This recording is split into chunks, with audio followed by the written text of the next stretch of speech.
welcome back to my little queer bookish universe.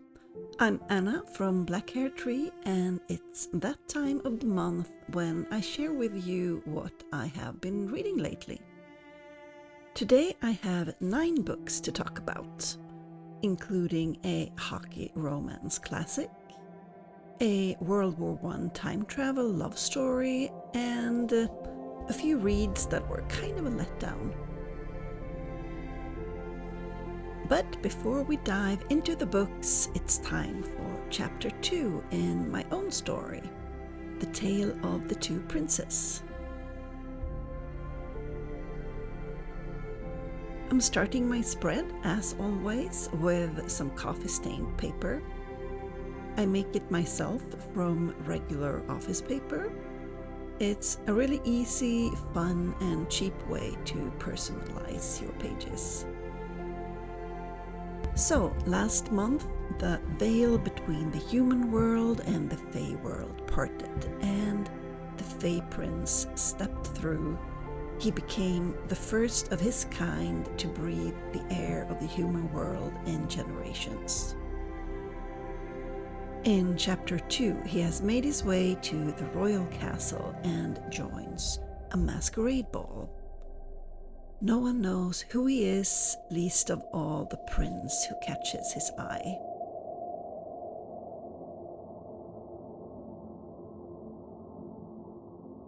I've titled Chapter 2 Hush. Hush is the moment when the world falls silent.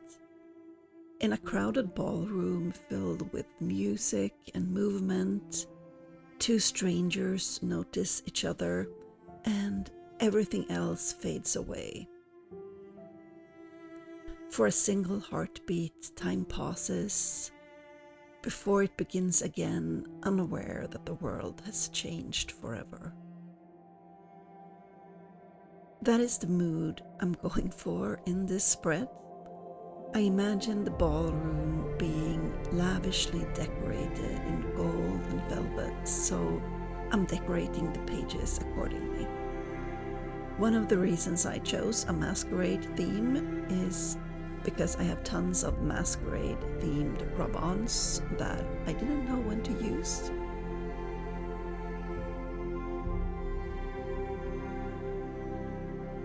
Before the end of the night, the 2 strangers share a moment. After being drawn to each other throughout the evening, they find themselves hidden away in a shadowy corner of the ballroom, where they share an almost kiss. For a heartbeat, time stops. The world holds its breath, and when it begins again, 2 roads have converged, and 2 fates have become one.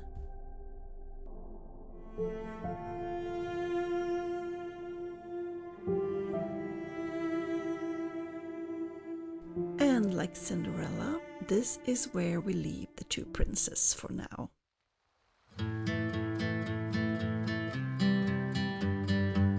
Now, let's see what I actually read this month.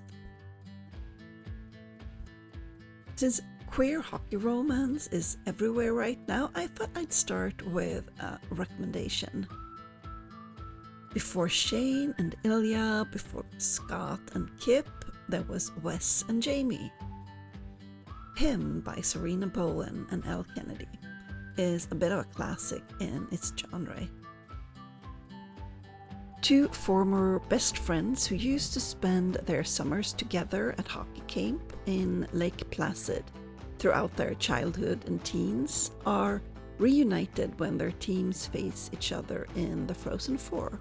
Both have already been drafted by different NHL teams, and Jamie is about to spend the summer coaching at the very hockey camp he attended as a child. He loves coaching. Seeing the chance to reconnect with him, Wes, who has secretly been in love with Jamie all this time, makes a quick decision. He joins the coaching staff too, which means they get to be roommates again, just like old times. This book is set at a hockey camp in Lake Placid, which is a really lovely summery setting. It feels a little removed from the real world. For a few weeks, they can forget that life is about to send them down different paths and just live in the moment and explore each other. It's also excellently narrated by Teddy Hamilton and Jacob Morgan, a classic duo, and Jacob Morgan, who, by the way, isn't Irish. Whatever epiphanies you think you might have in the future, he's from Texas, nowhere else. I'm just mentioning this because I think we all went there at one point. But summer must end, and in part 2 of this little series, Wes and Jamie find themselves together in Toronto. Wes is the new hot rookie heartthrob on the team, and he and Jamie have their closeted relationship rehearsed down to every beat. Which is sad. This one is a bit angstier than the first. Not angst heavy by my standards, but definitely not uncomplicated either. They have a bit of a journey ahead of them before they can reach their happy ending. If you have any favorite queer hockey romances, feel free to drop them in the comments. I'm always looking for more.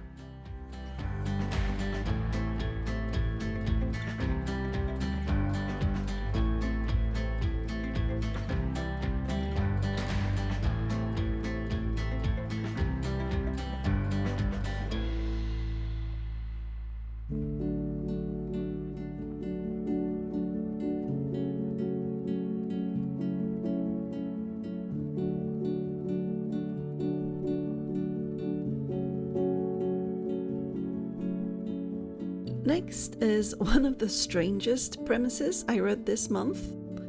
A love across time World War I time travel romance. Since it's partly set in the trenches of World War I want the page to have a gritty feel, so I'm going heavy on the vintage paper.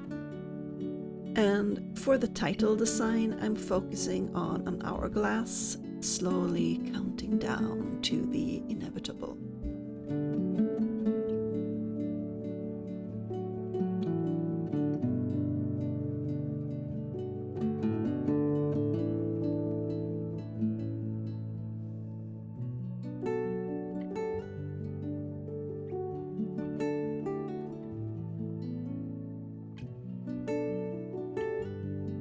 When I shade with Tombow dual brush pens, I start with a light shade and then gradually add darker tones. You can also shade with just one color by applying it more heavily in certain areas. And then at the end, I blend everything with the lightest shade again. It's not as flawless as coloring with colored pencils, but it's much quicker. Unfortunately, colored pencils don't work on this paper. They come out very grainy and uneven, which is the opposite of what I want.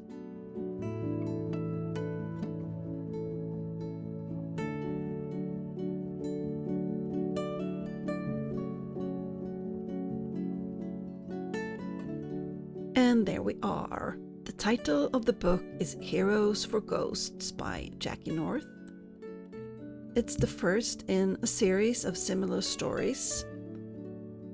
It's narrated by Greg Boudreau, who can be a great narrator, but unfortunately I don't feel he did this particular story any favors. This might be an unpopular opinion, but Greg Boudreau is a bit hit or miss for me. I felt like his narration didn't really connect me with the story, and that may be one of the reasons I only gave this a 3-star rating. American Devon is working on his master thesis in Ornay, France. He studies World War I and the effects weather had on the Battle of Ornay. He dreams of meeting a real American doughboy, and lo and behold, one appears, fresh off the battlefield of 1916. All of Stanley's friends have just died in an attack on their trench. But instead of dying, Stanley is transported hundreds of years into the future, where he meets Devon. They grow close very fast, but Stanley keeps getting pulled back to 1916 to relive the final minutes before the attack. It's a bit like Groundhog Day. He has to accomplish something for the cycle of repetition to end. Will he succeed? Well, I don't want to spoil anything, but it does have a happy ending.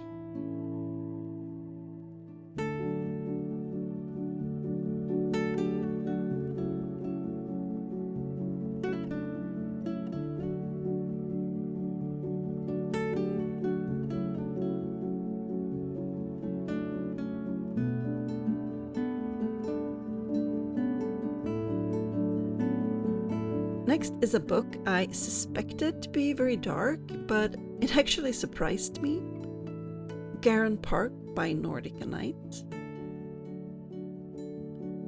Garan Park is a trailer park where hope comes to die. There's poverty, domestic abuse, addiction, crime, fighting, and in the middle of all that, children just trying to grow up. But it wasn't as dark as I expected. The story is told with a lot of humor and warmth. We follow two sworn enemies who are rivals at just about everything, especially motocross. Devon has an older brother and an abusive dad. His arch-rival Maddox also has an older brother who happens to be best friends with Devon's brother, and he has a deadbeat dad and a mom struggling with addiction. They're so similar that at the start of each new chapter I had to stop and remind myself whose point of view it was. Maddox, older brother Javi, mom likes minding pills. Devon, older brother Nate, mom has dementia, dad is dangerous. It's dual narration, but even the narrators sounded so familiar that it was sometimes hard to tell whose chapter it was. Anyway, after being beaten half to death by his dad, Devon goes looking for his brother's help. But instead he finds Maddox, who cleans him up, and after that they start noticing each other differently. Eventually they become completely obsessed with each other, all while Devon's evil dad keeps causing trouble. If there's one thing to say about these trailer park boys, it's that they are fiercely loyal to the people they love. In book 2, Lot 62, they're living together in a trailer all their own. This one is a bit more angsty. They have things to work out between themselves. Devon's dad keeps causing trouble and eventually has to be dealt with. He's almost a little over-the-top evil, but it kind of fits the story. Everything here is a little over the top. For a while I had no idea how they were going to solve everything, but it all works out in the best possible way. No spoilers. And I got this new little star rating stamp I thought I'd try out. Both books get 4 stars from me.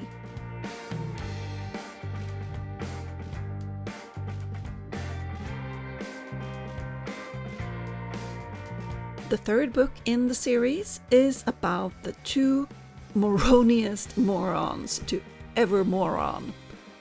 Big brothers Javi and Nate. Oh my god, these two are completely adorable, but I swear they share exactly one brain cell between them. Nate and Javi have been best friends since childhood. They share everything, including girls. But then reality comes knocking, and suddenly A twosome with just the two of them starts to look more interesting than a threesome with a girl. They both have a big gay or bi awakening. Luckily, they can ask their younger brothers for guidance as they navigate this new world.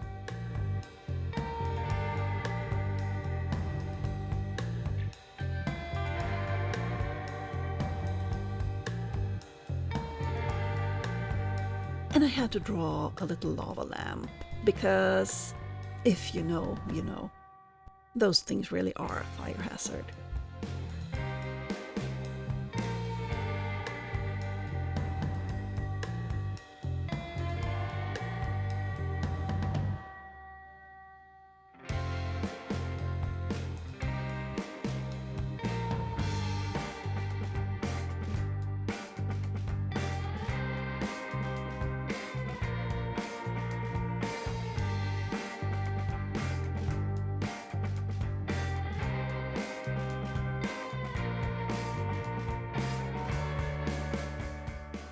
Next up, a book that didn't quite work for me, Getting It Twisted by Ali Avery. I finished it, but I didn't particularly like it. I mostly kept reading because I needed to see things turn out well in the end. This story deals with toxic, codependent relationships and childhood abusive trauma in a way I didn't enjoy. Those themes can be done beautifully, but this one just didn't work for me. All the using of sex as a form of self-harm is a bit too dark for my taste. Nathan's estranged mom dies in a drug overdose. He returns home to deal with her affairs and sell the house. There he reconnects with Daniel, the best friend he left behind years ago. It could have been a really emotional story about healing and second chance love, but there's simply too much trauma to be resolved in such a short book. So this one also gets 3 stars from me.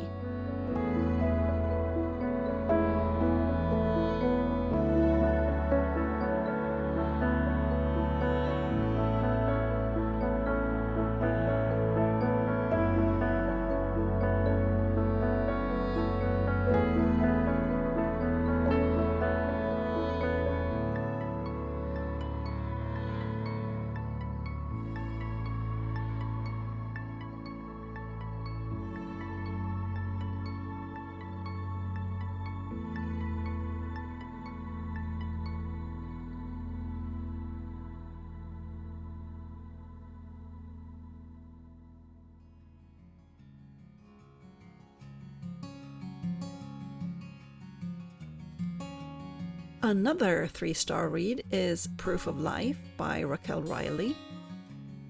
2 army buddies injured in Afghanistan, one of them loses his leg. Now they're both retired from service, and all they really have left is each other. West struggles to accept the loss of his leg. Brand is desperately trying to keep him from ending his life. They move in together, they attend therapy together, and they end up joining a charity rehab program for veterans where they make and knit alongside a bunch of bikers, which was kind of cute. But I'm still giving it 3 stars. It just didn't touch me the way I expected it to. It's one of those series where each book follows a different couple, and about the half of the story feels like a setup for the next book. The romance also felt a bit like an afterthought. I didn't really find the couple believable or convincing.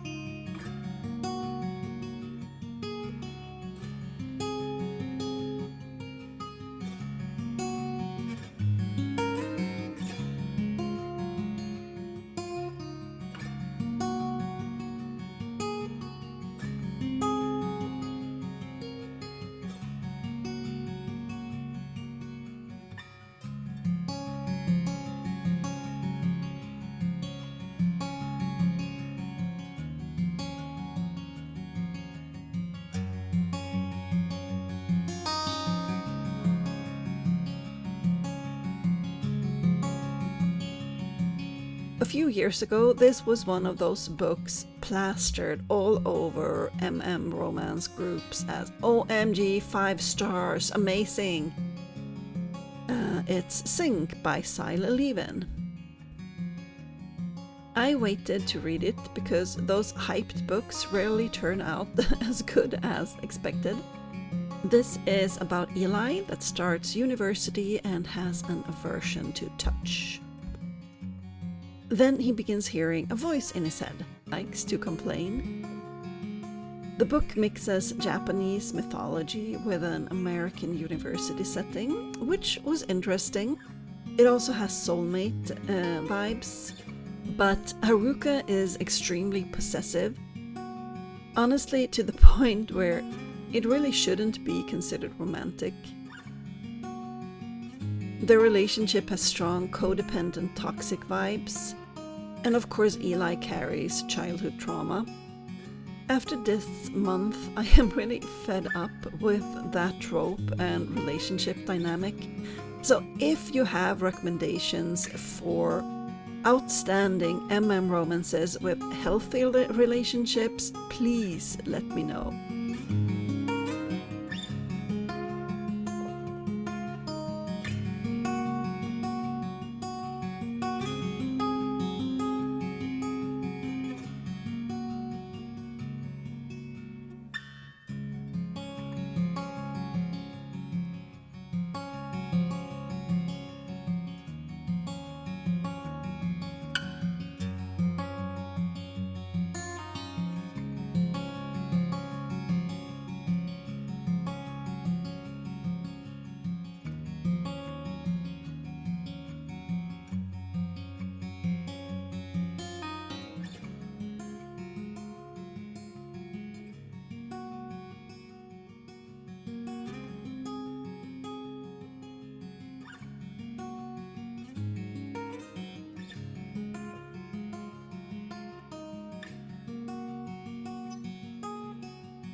In the end, none of the books I read in February feel worthy of entering my book tournament. So for now, I'm leaving February blank. That way I can give the spot to another great book later, because it's my journal and I can. That's it for February. If you have any recommendations, drop them in the comments and make sure to subscribe so you don't miss the next chapter in my storybook. Until next time, bye!